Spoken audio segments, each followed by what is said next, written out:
Chelsea face a points deduction because of what Abramovich did, Greenwood's people threaten a United fan, Spurs and Bayern finally agree on Harry Kane's transfer. Watch this video till the end to catch up on the latest Premier League news brought to you by Tribuna. Tottenham have accepted a €100 million offer from Bayern Munich, reports David Ornstein. It's now up to the player to decide if he wants the move. Kane has been leaning towards staying, but he must make a decision. It's basically the choice between all but guaranteed trophies at Bayern or going for the Premier League's all-time goal-scoring record at Spurs. Without him, Spurs can field over €400 million worth on the pitch, but none of these players guarantees as many goals as Harry Kane. Honestly, it seems like a delayed decision for all involved. Spurs had a pre-season with Kane, but he might go 3 days before the start of the new campaign. What a mess. Man City have made a £70 million offer to West Ham for Lucas Paqueta, according to Brazilian top sources.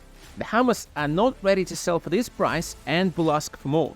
It would be stupid for West Ham to accept the first offer, but what is Man City's point here? He's not even that good, and even West Ham fans will tell you that.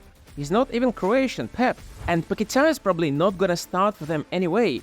Jurgen Klopp would pull his hammy on purpose just to have half of this money on new transfers, and City just want a bench player at this price. Todd Boehly is about to flush Liverpool's 2 months of efforts down the toilet with a better offer for Lavia. According to David Ornstein, Chelsea gives Southampton £48 million, which is more than Liverpool's 46. The only Liverpool fans who aren't mad about it are probably those in a coma. Klopp still doesn't have a defensive midfielder because the owners don't want to pay the extra $5 million for 2 months. Even Van Dijk is losing his nerve. When a lot of players leave, when your captain and vice-captain leave and there are only 2 incomings, I can understand people having doubts. We're good in possession but not as good defensively. The PSG loved to surprise with a transfer out of nowhere, but the point stands. Liverpool have spent the least on new players among the Premier League elite in the last 2 years. If you want to stay tuned on the latest Premier League news, subscribe to our channel and hit the bell icon. Don't forget to show us some love by hitting the like button as well. Thanks for your support. Harry Maguire's gonna make Man United fans happy for once. He's going to West Ham. United have accepted £30 million from the Hammers, and this looks like the end of Harry at Old Trafford. You're gonna live with me now. Huh? Yeah, I'm gonna take care of you. West Ham might as well be the new Burnley of the Premier League. Good luck defending set pieces against Maguire, Soucek, possibly McTominay, and Antonio. Oh, and it's deadball specialist James Ward-Prowse taking those.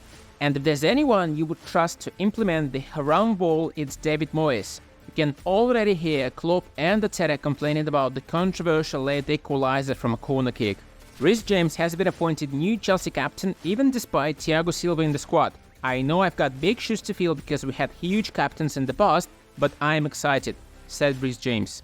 This might seem like a strange decision because James is only 23 years old, but these days at Chelsea, 23 makes you one of the granddads of the team. Some might disagree because why not Thiago Silva, but it kinda makes sense because the Brazilian will not play too many games.